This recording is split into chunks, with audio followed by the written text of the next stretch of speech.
Good morning, children. Welcome to your commerce class. And class 12, today I will be taking functions of marketing. Now, functions of marketing, there are various functions of marketing. The functions of marketing are classified into three heads. First is function of exchange. In this, it is again categorized in two groups, that is buying and assembling, selling and distribution. Then the second is the function of physical supply, that is transportation and storage or warehousing. Facilitating functions like marketing research, product planning and development, standardization and grading, packaging, branding and labeling, pricing, advertising and salesmanship, financing and risk taking. So first we'll discuss about the functions of marketing and the first category, that is function of exchange. But before starting, I would explain the meaning, that how the categories are being made. So here it says in your book that the specialized activities which are required to perform in the marketing of goods and services is called marketing function.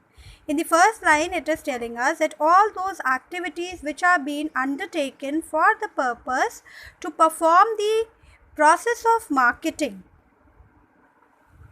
in goods and services are known as marketing functions. According to Minard and Beckman, he says marketing function may be defined as a major economic activity. That means buying and selling is being done for the purpose to earn money, which is inherent in the marketing process, pervade it throughout, and which, through a continuous diverse of labor, tends to become specialized. So in this definition, the author is saying, Minard is saying that marketing is a function which has been considered as an economic activity, and in this activity various processes of marketing are engaged, and these processes include the production, the distribution of goods and services, the storage process, and in this process various things are involved, like labor is there, and there is capital involvement for the purpose to tend to become specialized. Marketing functions are very important for satisfying consumer needs and wants. A large number of marketing institutions and even intermediaries, these wholesalers, retailers, they perform these functions. Marketing is classified into three main parts, that is concentration, dispersion and equalization. Now concentration refers to procuring goods from different places and collecting them at a central point. Concentration means assembling or arranging or taking over all the goods and collecting them at a particular place. Dispersion involves distribution of goods from that central point, from that concentrated part, to the ultimate consumers, which are located at different areas. Equalization, when we talk about equalization, means matching the supply of goods with the demand of customers. Now these functions, as I have already told you, that these functions are classified under three heads, that is function of exchange, physical function of supply and facilitating functions. Now the very first head is function of exchange. In that function of exchange, there are two categories. First is buying and assembling. Buying, when we talk about, buying is the first step. Alright, it is in the process of marketing, it is considered as the first or the very beginning of the process of marketing. Buying means procurement of raw material, components and even the finished products, making them efficient and economical. Buying is essential for success in marketing.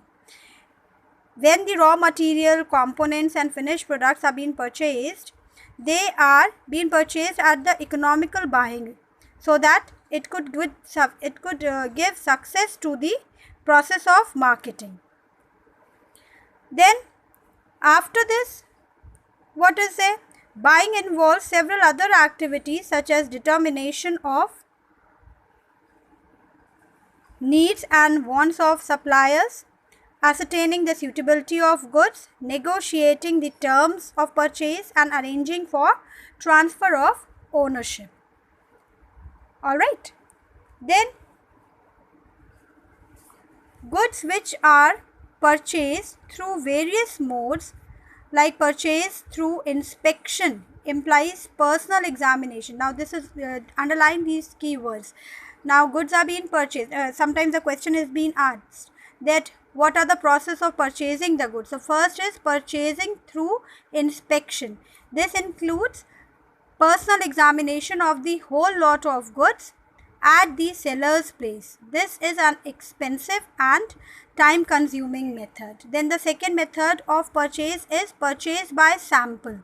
The buyer examines the specimen of goods which are being given to him by the suppliers. On the assumption of that sample, he places his order. This is convenient and economical method of buying. Then purchase by description. This refers to buying of goods after reading the catalog and the checking into the price list which contains all the description of the goods. This purchase by description facilitates mail order buying. Then the fourth category is purchase by grade.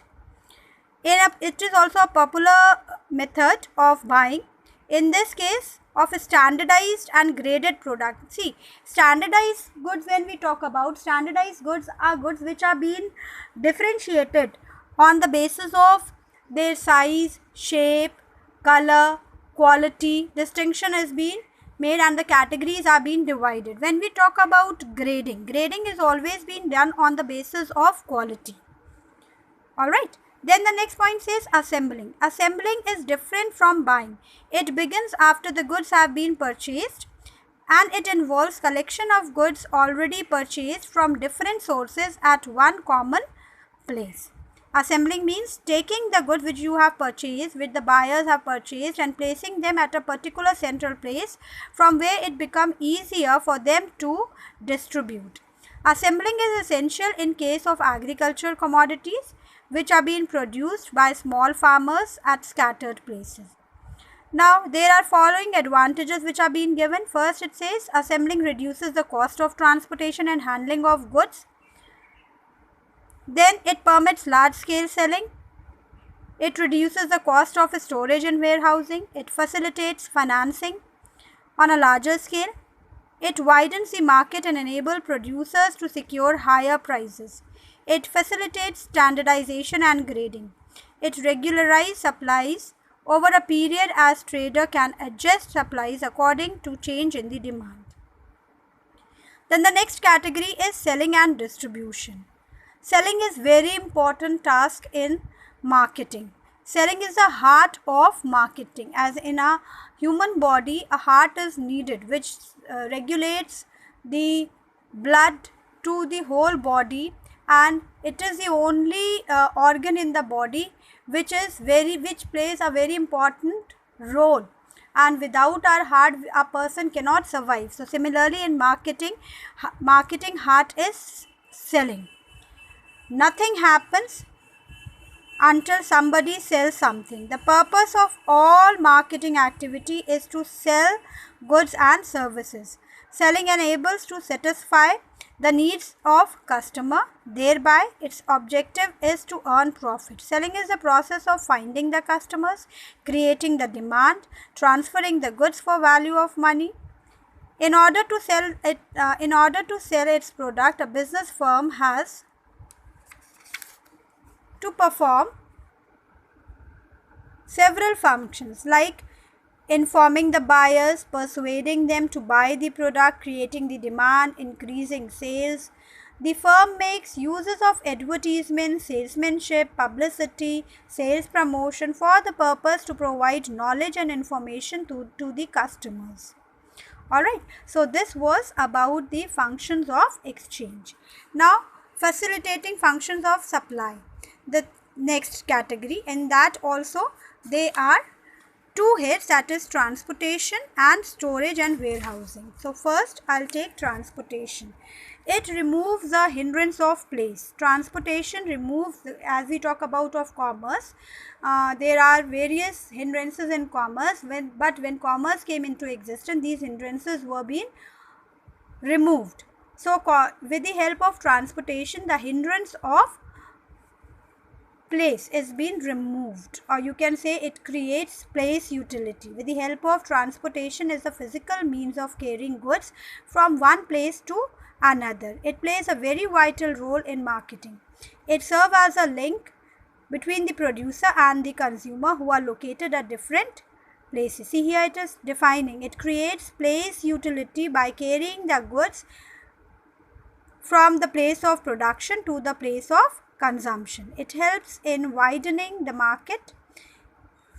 In the absence of transportation, a manufacturer will have to restrict their production to the local market only. So therefore, transportation removes the barrier of distance or the barrier of places. Then storage or warehousing. Storage, when we talk about storage or warehousing, is a place where the goods are being preserved until and unless they are being sold. It is very important in the process of marketing, as every time the production take place and the producers and these intermediaries, they need a place where to store the goods until and unless they are being sold. It creates time utility. Alright, by bridging the time gap between production and consumption, it equalizes supply and demand, thereby stabilizing prices. Warehousing is essential for commodities like wheat, sugar, rice, etc., which are produced during the particular seasons and are demanded throughout the year. So this was about the function of supply. Rest of the functions will continue in the next class. Till then, take care of yourself. Stay safe, stay home.